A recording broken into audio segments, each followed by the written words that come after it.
Olá para você, Denise da Conectário, bem-vindo você, nativo, nativa do signo de Escorpião, para a gente falar sobre o seu mês de julho. Lembrando que nada substitui seu mapa de nascimento, a ideia aqui é a gente esmiuçar onde estão os planetas no céu para o seu signo, dando a chance da gente ter insights, a gente poder refletir, pensar e trazer esses recados do céu para a nossa vida, para a gente aplicar da melhor forma possível.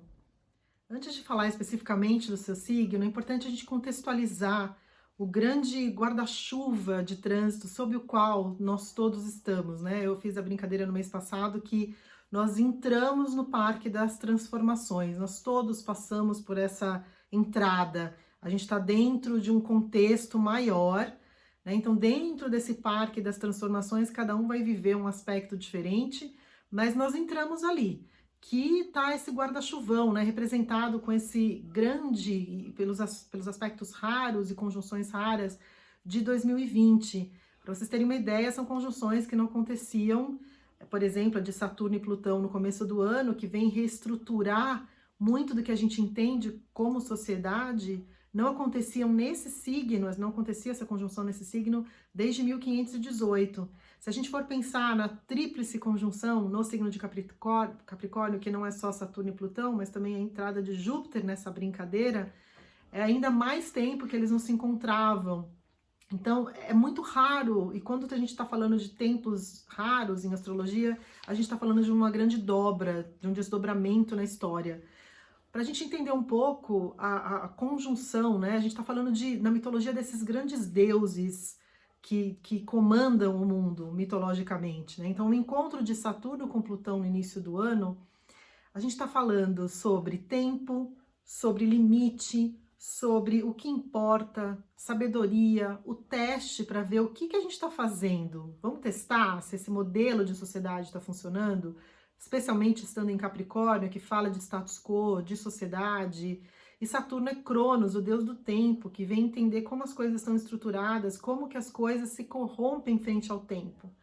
E aí ele encontrou o deus do subterrâneo, o deus do inferno, do oculto, que é Plutão, né? O que a gente não quer ver, o que a gente deixou para debaixo do tapete. Lembrando, Plutão era Hades, né? O deus desse mundo infernal, que é o mundo dos mortos na mitologia, onde ninguém queria ir, obviamente, a gente entrar em contato com aquilo que a gente não gosta de ver. Só que depois foi se descobrindo que esse mundo subterrâneo também traz a regeneração, também traz a cura. Então, Plutão está falando de morte e renascimento, de sacudir para a gente regenerar e curar, de purificar, de purgar, que é a parte dura agora que a gente está vivendo, né? A gente tem que purgar aquilo que não serve mais, eliminar o que não serve mais, né? Para a gente conseguir renascer. Plutão fala do mito de Fênix, né? Que a morte, né? Da morte a gente renasce das cinzas. Então é um caminho sobre o que a gente está falando aqui, é um caminho sobre totalidade, como a gente consegue ser mais inteiro. Plutão faz esse convite, né? Nós vamos descer no pântano, mas para que você se sinta mais inteiro. Então é um convite duro, mas tentador. Então a gente está nesse momento e aí ingressou para essa grande reunião o Júpiter, um outro planeta, né? Aí Júpiter a gente está falando do deus do Olimpo, que ficou, né, o reinado do céu. E aí ele está falando de poder, de crença, de fé. No que a gente acredita, afinal de contas? Qual as nossas crenças? Qual a nossa esperança? Qual a nossa verdade? Então a gente precisa entender onde cai esse signo de Capricórnio para o seu signo, que é o que eu quero comentar, essa grande junção de grandes temas nesse signo, que olha só o quanto de coisa a gente está revisando. E não fosse só isso, a gente tem agora a temporada de eclipses que a gente está vivendo, também no eixo Câncer e Capricórnio, o último deles. Então, a temporada de eclipses que está acontecendo atípica, porque ao invés de 2 eclipses seguidos, que normalmente acontece a cada 6 meses, nós estamos tendo 3 eclipses seguidos. 5 de junho, 21 de junho e 5 de julho. Então, essa temporada de eclipses, na verdade, ele funciona como um foco de atenção para a gente, né? Um jogo de luz e sombra, alinhamento de terra, lua e o sol. Então, a gente tem como se fosse um apagão, cai o disjuntor e acende as luzes de novo, tudo muito rápido, muito um flash. E ali a gente tem a oportunidade de ver o que a gente não estava conseguindo ver, de ver temas que estavam frustrando, de coisas que estão no limite, temas que estão inflamados podem vir à tona, e a fase de eclipse, ela causa um desdobramento por mais tempo, né? Então, o que vai acontecendo nessa fase de eclipse costuma perdurar e durar mais tempo. De 1 a 6 meses, eu tenho a crença que ele dura mais, né? O que a gente vai desdobrando, e não precisa ser um evento marcante, olha, aconteceu uma coisa gigante. Às vezes são desdobramentos de temas, de conversa, de relações, que aí tem uma repercussão. Então, a gente olhar, eu quero comentar por signo com você, no seu signo agora, o que áreas dessas estão sendo afetadas por tudo isso. Para o signo de Escorpião, esse eixo muito enfatizado, tanto pelos eclipses quanto pelos planetas lentos, que estão fazendo essas conjunções raras, é o eixo da mente, do aprendizado, do pensamento, e o seu oposto, né? O conhecimento colocado em perspectiva, a busca por sentido na vida. Vamos comentar um pouquinho desse eixo, na verdade é o eixo do aprendizado na astrologia. O eclipse do dia 21, a gente começa com essa lua nova a 0 grau de Câncer, que foi a do dia 21, o segundo eclipse da temporada, caiu a 0 grau de Câncer nessa área que fala sobre fé, filosofias de vida. É a área da mente colocada em perspectiva, é uma mente em elevação. Como que você coloca a sua leitura do mundo numa projeção maior? Então, a busca por fé, por filosofias, pelo senso de aventura, por desbravar, por buscar novos conhecimentos. E ali, durante o mês de julho, também transita Mercúrio, que é o mental, o intelectual, também dizendo que a mente está voltada para esses temas que envolvem o estrangeiro, a vida acadêmica, envolve tudo que aumenta a nossa perspectiva. Por isso que a gente fala, né, de estudo universitário, de viagens longas, aprendizados, porque tudo que puder abrir a perspectiva é o estudo, é o tema, tanto desse eclipse quanto do Mercúrio, né, passando por ali, reforçando isso. Então, como a gente está falando de eclipse, que é uma fase que tem mais desdobramentos, pensar o que você está vivendo nessa esfera. Questões religiosas, busca pelo estrangeiro de alguma maneira, aumentar a perspectiva, é uma busca fundamentalmente sobre princípios, sobre valores, né? Os porquês e paraquês da vida. Qual o sentido de tudo isso? Essa casa que faz essas perguntas para que se ganhe em perspectiva de visão, né? Que sentido faz dos fatos da sua vida? Então, vai estar ligado a temas de espiritualidade, de fé, de busca de verdade, dessa amplitude, né? Que inclui o estrangeiro e temas judiciais. A lua cheia, que culmina lá com o eclipse do dia 5 de julho, que é o último eclipse dessa temporada, cai a 13 graus de Capricórnio, numa área que é a área onde estão esses planetas lentos, que está extremamente acionada para o signo de Escorpião nos últimos anos, em especial nos últimos 2 anos e meio, com a passagem de Saturno por ali. Vamos falar dessa área, que é uma área da vida social, é a área relacionada a irmãos, a parentes próximos, ao mental, como vê o mundo, como lê o mundo. Eu cruzei aqui com uma frase do poeta indiano, do Tagore, que fala assim: lemos mal o mundo e dizemos que ele nos decepciona. É muito a leitura, a mente, como elabora, né? Como que a sua mente capta o mundo. Por isso é o meio social próximo, os irmãos, né? Que é a nossa expansão primeira, com quem a gente se relaciona fora de nós, mais próximo, né? Irmãos, parentes, o entorno, a nossa relação com o aprendizado, com a fala, com comunicação, com divulgação.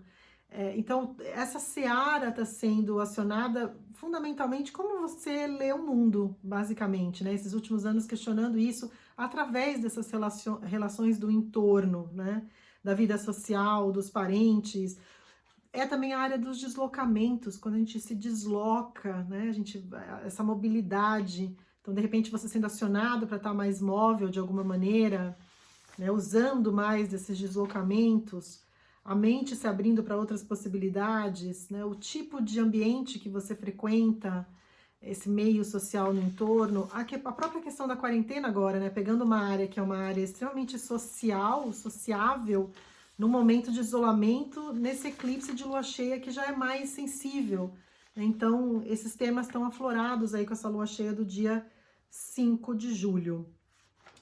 Um ponto importante de julho, né, é que a gente tem esses planetas lentos que eu estava explicando, dois temas importantes. Essa reunião entre Plutão e Júpiter, né, que eu comentei, que busca a gente depurar, purgar, transformar o que não serve mais para que a gente se expanda. E essa dupla está acionando essa área do intelecto, de tudo isso que eu comentei agora, todas essas relações, a relação com o irmão, o meio próximo. Isso tudo está passando por uma revisão, tanto do ponto de vista de eliminar facetas dessas relações ou transformar esse entorno. Vai ter um outro encontro desses dois planetas no mês de julho. E outro ponto importante astrologicamente é que Saturno, que estava junto com eles no começo do ano, tá, estava em Capricórnio, foi dar uma passadinha no signo de Aquário, e dia 1º de julho ele volta para Capricórnio, é o nosso auditor, o nosso professor, checando como que essa lição de casa, na sua forma de pensar, de se relacionar, está sendo feita. Então ele fica de 1º de julho até meados de dezembro. Então é um ponto importante desse mês de julho a gente pensar sobre isso, sobre essa mente, sobre esses assuntos, né, do entorno. Vamos falar um pouquinho de Marte? Marte é outro tema importante do mês de julho, porque ele ingressou dia 27 de junho no signo de Áries, signo da sua regência. Marte é a nossa ação, o nosso ímpeto, é o deus da guerra, é o nosso fazer valer da nossa vontade, o que a gente precisa fazer para conseguir o que a gente quer. E ele está no seu melhor posicionamento, tá? O que a gente chama em astrologia do seu domicílio, está pleno de si mesmo. E a gente vai até cuidar disso, porque ele vai fazer alguns aspectos tensos ao longo do segundo semestre, começando aí principalmente em agosto. Tem as datas, estou recomendando um vídeo específico sobre Marte, onde eu comento em detalhe, porque eu acho que merece essa passagem. E como ele fica 6 meses tocando uma área do mapa, é interessante a gente pensar em que área que cai para cada signo, né? Então, durante essa temporada, para o signo de Escorpião, Marte está acionando uma área, que é a área do dia a dia, da rotina, do cotidiano, é a área da saúde, do bem-estar.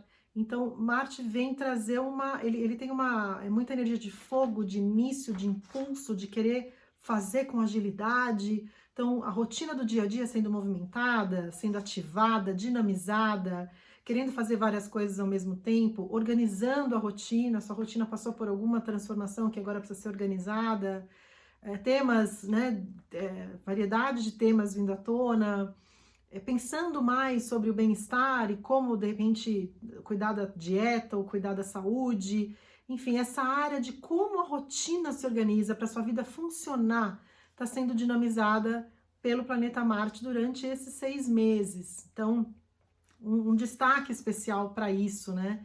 Para esse dia a dia, para as diferentes áreas da vida, como que você equaliza essas diferentes áreas, esses diferentes papéis na sua vida para que a rotina aconteça de uma forma fluida, né? Então, é a área dos colegas de trabalho, é a área dos subordinados, até dos animais domésticos. Como Marte também sabe ser briguento, é uma das facetas marcianas, é o deus da guerra, o soldado paramentado. Cuidar desse cotidiano no sentido de, né, do embate ou de disputas de poder no dia a dia. Marte está ali causando no bom sentido, e usar harmonicamente, como tudo na astrologia a gente pode ir para o lado harmônico ou desarmônico. Que bacana que está numa área fazedora, cumpridora de tarefas, né? Então, Marte ali dá um ânimo para fazer as coisas, para tirar a vida da inércia. Então, se você quer colocar no seu dia a dia alguma outra atividade, ou gastar energia, né, com atividade física de uma forma bacana e construtiva, ele está com todo o gás para fazer a sua rotina virar. A gente atentar, né, para o excesso de ansiedade, para querer fazer muita coisa, o lado competitivo de Áries e Marte, né, de como está numa casa que está relacionada a trabalho cotidiano, não ser muito impositivo, muito pé no peito, e mais para fazer as coisas de uma forma bacana, com energia e dinamismo, e usar o lado de liderança de Marte em Áries do que o lado impositivo, pé no peito. Então, vamos falando, porque nós vamos ter 6 meses para falar sobre isso, mas eu queria atentar para essa passagem do Marte no signo de Áries. Vênus, o afeto, o relacionamento, Vênus segue no signo de Gêmeos por um período estendido, né? Tá do começo de abril até dia 7 de agosto, falando, né, pra gente. Bom, primeiro ela retrogradou, fez aquele movimento de parecer andar para trás, de quem vê da Terra, né? Movimento retrógrado, revisando afetos, revisando parcerias, revisando a nossa relação dentro das relações, também a forma da gente ganhar dinheiro. Lembrando que a gente está com uma galera em movimento retrógrado, Vênus saiu, né, já está em movimento direto, mas a gente ainda tem Mercúrio, temos Júpiter, Saturno, Plutão e Netuno, todos pedindo grande revisão, como se a gente ainda não soubesse que a gente precisa revisar temas. Essa passagem da Vênus no signo de Escorpião, para o signo de Escorpião, está atravessando uma área que é a área do dinheiro compartilhado, o dinheiro que não depende só de você, da transformação mais profunda, mais densa, da sexualidade. Então ali Vênus é sempre uma facilitação, né? Então esse período julho todo vai estar transitando por essa área. Como você pode tirar proveito, de repente, de entradas de dinheiro, né, em conjunto, em parceria, em sociedades, algum dinheiro que entre, ou trabalhar o tema da sexualidade de uma forma mais fluida, né? A questão de crises é uma área de crise, então como pode vir alguma facilitação, alguma reconciliação, ou algum olhar mais empático frente às crises ao longo do mês de julho. É uma área de desapego, né, do que a gente precisa deixar ir para deixar morrer, para renascer. Então, Vênus ali é uma facilitação.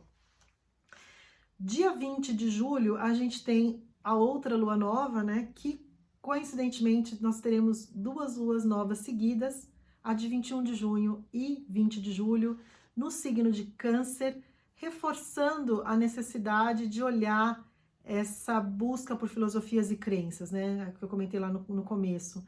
A lua nova, que é um novo ciclo que se inicia, novas sementes a serem plantadas em julho, também está nessa área, né, da busca de fé, da busca de sentido, os temas que eu comentei ali atrás, reforçando a predisposição para pensar em fé, em filosofias, no que você acredita, no sentido da vida e das coisas.